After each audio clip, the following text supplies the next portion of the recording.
بسم الله الرحمن الرحيم. طه ما أنزلنا عليك القرآن لتشقى إلا تذكرة لمن يخشى تنزيلا ممن خلق الأرض والسماوات العلى الرحمن على العرش استوى له ما في السماوات وما في الأرض وما بينهما وما تحت الثرى وإن تجهر بالقول فإنه يعلم السر وأخفى الله لا إله إلا هو له الأسماء الحسنى. وهل أتاك حديث موسى إذ رأى نارا فقال لأهلهم كثوا إني آنست نارا لعلي آتيكم منها بقبس أو أجد على النار هدى فلما أتاها نودي يا موسى إني أنا ربك فاخلع عليك إنك بالوادي المقدس طوى وأنا اخترتك فاستمع لما يوحى إنني أنا الله لا إله إلا أنا فاعبدني وأقم الصلاة لذكري إن الساعة آتية أكاد أخفيها لتجزى كل نفس بما تسعى فلا يصدنك عنها من لا يؤمن بها واتبع هواه فتردى وما تلك بيمينك يا موسى قال هي عصاي أتوكأ عليها وأهش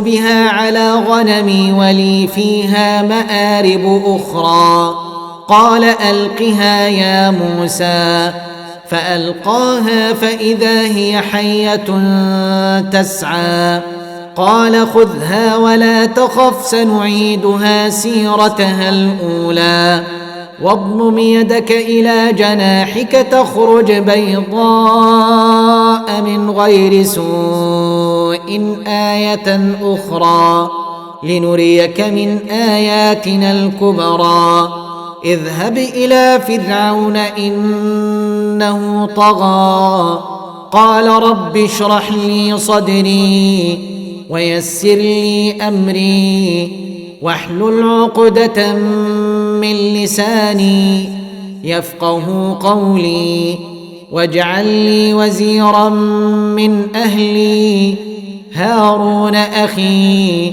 أشدد به أزري وأشركه في أمري كي نسبحك كثيرا ونذكرك كثيرا إنك كنت بنا بصيرا قال قد أوتيت سؤلك يا موسى ولقد مننا عليك مرة أخرى إذ أوحينا إلى أمك ما يوحى أن اقذفيه في التابوت فاقذفيه في اليم فليلقه اليم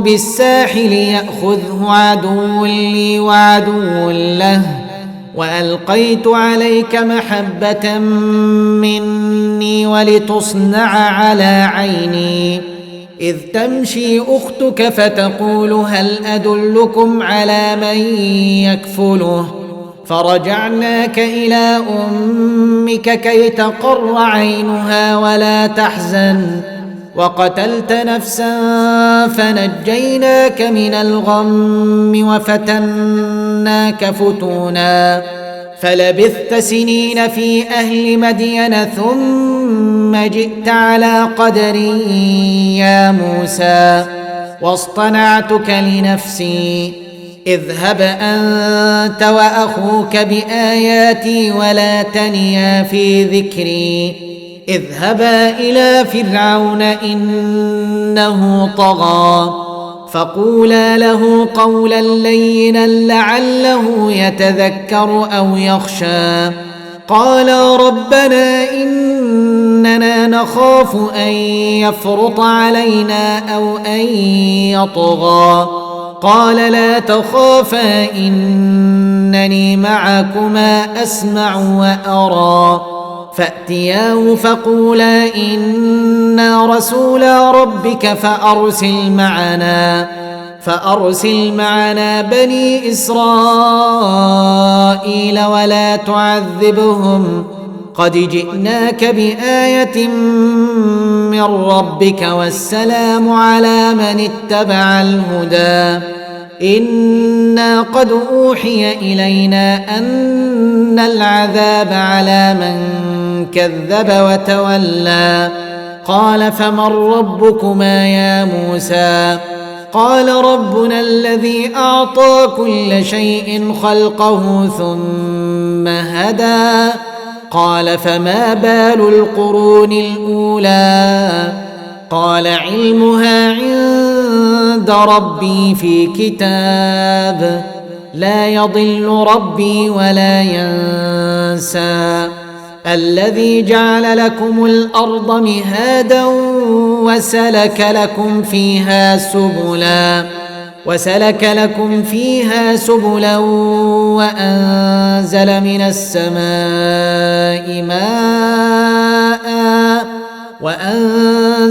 السماء ماء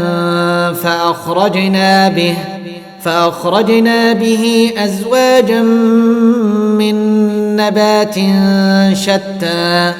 كلوا وارعوا أنعامكم إن في ذلك لآيات لأولي النهى. منها خلقناكم وفيها نعيدكم ومنها نخرجكم تارة أخرى. ولقد أريناه آياتنا كلها فكذب وأبى. قال أجئتنا لتخرجنا من أرضنا بسحرك يا موسى؟ فلنأتينك بسحر مثله فاجعل بيننا وبينك موعدا لا نخلفه نحن ولا أنت مكانا سوى. قال موعدكم يوم الزينة وأن يحشر الناس ضحى. فتولى فرعون فجمع كيده ثم أتى. قال لهم موسى ويلكم لا تفتروا على الله كذبا فيسحتكم بعذاب وقد خاب من افترى. فتنازعوا أمرهم بينهم وأسروا النجوى.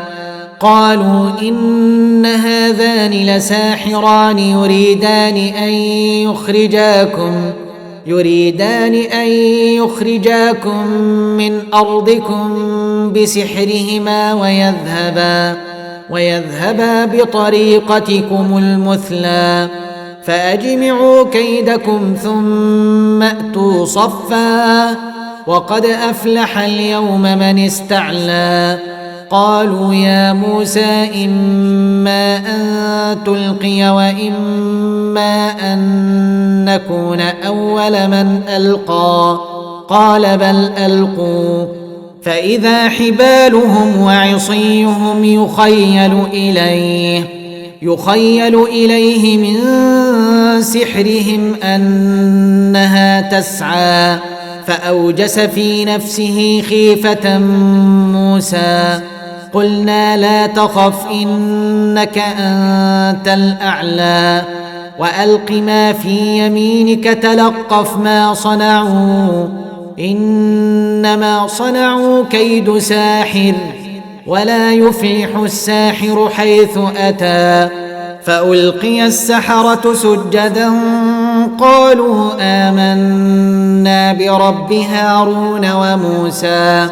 قال آمنتم له قبل أن آذن لكم إنه لكبيركم الذي علمكم السحر فلأقطعن أيديكم وأرجلكم من خلاف ولأصلبنكم في جذوع النخل ولتعلمن أينا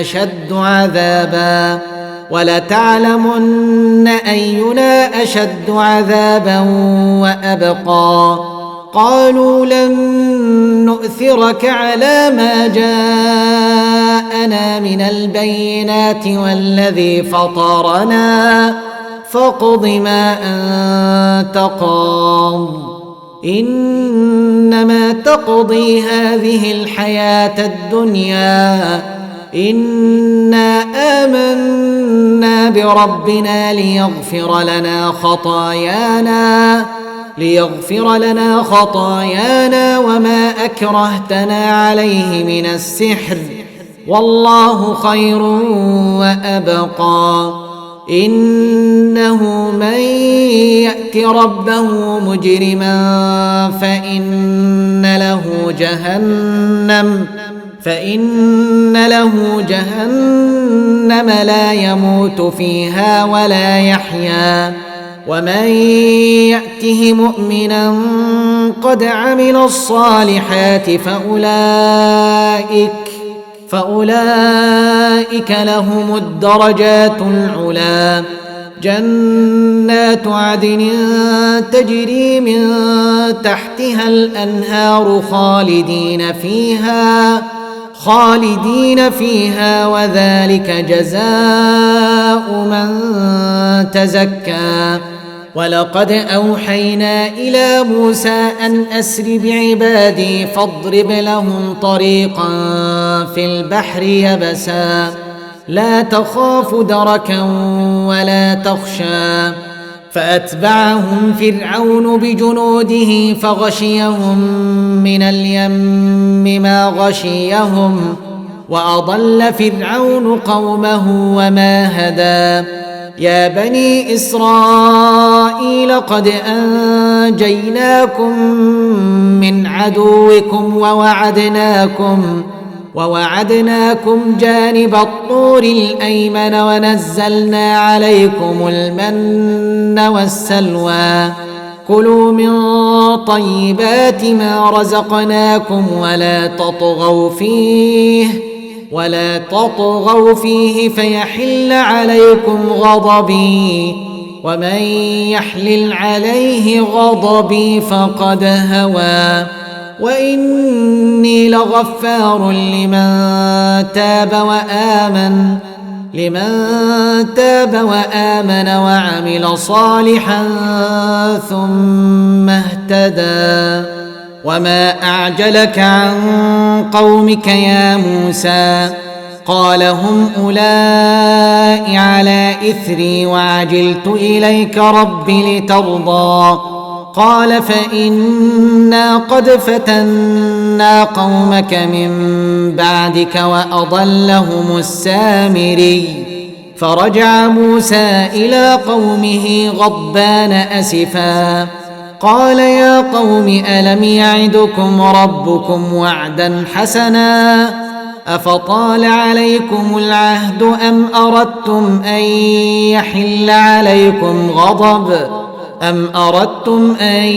يحل عليكم غضب من ربكم فأخلفتم موعدي. قالوا ما أخلفنا موعدك بملكنا ولكننا حملنا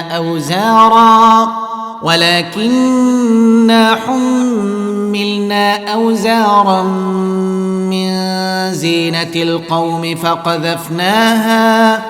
فقذفناها فكذلك ألقى السامري. فأخرج لهم عجلا جسدا له خوار فقالوا هذا إلهكم وإله موسى فنسي. أفلا يرون ألا يرجع إليهم قولا ولا يملك لهم ضرا ولا يملك لهم ضرا ولا نفعا. ولقد قال لهم هارون من قبل يا قوم إنما فتنتم به وإن ربكم الرحمن فاتبعوني وأطيعوا أمري. قالوا لن نبرح عليه عاكفين حتى يرجع إلينا موسى. قال يا هارون ما منعك إذ رأيتهم ضلوا ألا تتبعني أفعصيت أمري. قال يا ابن أم لا تأخذ بلحيتي ولا برأسي إني خشيت أن تقول فرقت بين بني إسرائيل ولم ترقب قولي. قال فما خطبك يا سامري؟ قال بصرت بما لم يبصروا به فقبضت قبضة من أثر الرسول فنبذتها وكذلك سولت لي نفسي. قال فاذهب فإن لك في الحياة أن تقول لا مساس وإن لك موعدا لن تخلفه وانظر إلى إلهك الذي ظلت عليه عاكفا لنحرقنه ثم لننسفنه في اليم نسفا. إنما إلهكم الله الذي لا إله إلا هو وسع كل شيء علما. كذلك نقص عليك من أنباء ما قد سبق وقد آتيناك من لدنا ذكرا. من أعرض عنه فإنه يحمل يوم القيامة وزرا خالدين فيه وساء لهم يوم القيامة حملا. يوم ينفخ في الصور ونحشر المجرمين يومئذ زرقا يتخافتون بينهم إن لبثتم إلا عشرا نحن أعلم بما يقولون إذ يقول أمثلهم طريقة إن لبثتم إلا يوما. ويسألونك عن الجبال فقل ينسفها ربي نسفا فيذرها قاعا صفصفا لا ترى فيها عوجا ولا أمتا. يومئذ يتبعون الداعي لا عوج له وخشعت الأصوات للرحمن فلا تسمع إلا همسا. يومئذ لا تنفع الشفاعة إلا من أذن له الرحمن ورضي له قولا.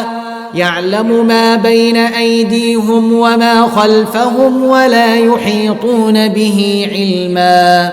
وعنت الوجوه للحي القيوم وقد خاب من حمل ظلما. ومن يعمل من الصالحات وهو مؤمن فلا يخاف ظلما ولا هضما. وكذلك أنزلناه قرآنا عربيا وصرفنا فيه من الوعيد لعلهم يتقون أو يحدث لهم ذكرا.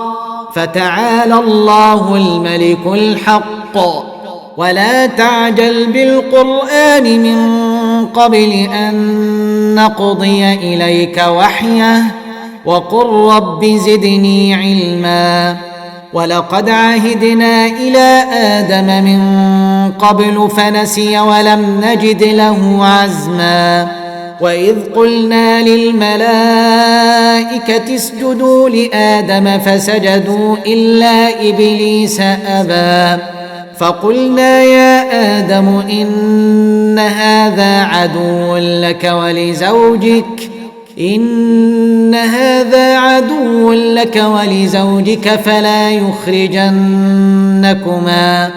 فلا يخرجنكما من الجنة فتشقى إن لك ألا تجوع فيها ولا تعرى وأنك لا تظمأ فيها ولا تضحى فوسوس إليه الشيطان قال يا آدم هل أدلك على شجرة الخلد وملك لا يبلى فأكلا منها فبدت لهما سوآتهما وطفقا يخصفان عليهما من ورق الجنة وعصى آدم ربه فغوى ثم اجتباه ربه فتاب عليه وهدى قال اهبطا منها جميعا بعضكم لبعض عدو فإما يأتينكم مني هدى فمن اتبع هداي فلا يضل ولا يشقى ومن أعرض عن ذكري فإن له معيشة ضنكا ونحشره يوم القيامة أعمى قال رب لم حشرتني أعمى وقد كنت بصيرا قال كذلك أتتك آياتنا فنسيتها وكذلك اليوم تنسى وكذلك نجزي من أسرف ولم يؤمن بآيات ربه ولعذاب الآخرة أشد وأبقى أفلم يهد لهم كم أهلكنا قبلهم من القرون يمشون في مساكنهم إن في ذلك لآيات لأولي النهى ولولا كلمة سبقت من ربك لكان لزاما وأجل مسمى فاصبر على ما يقولون وسبح بحمد ربك قبل طلوع الشمس وقبل غروبها ومن آناء الليل فسبح وأطراف النهار لعلك ترضى ولا تمدن عينيك إلى ما متعنا به أزواجا منهم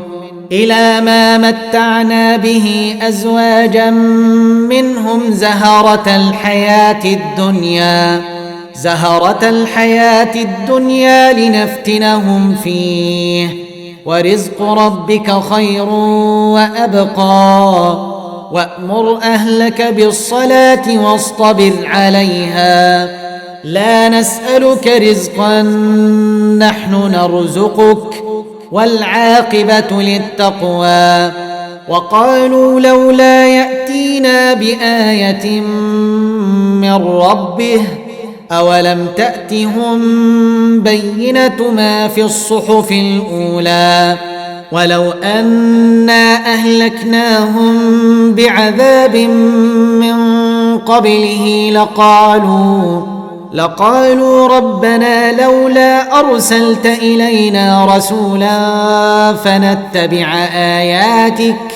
فنتبع آياتك من قبل أن نذل ونخزى قل كل متربص فتربصوا فستعلمون من أصحاب الصراط السوي ومن اهتدى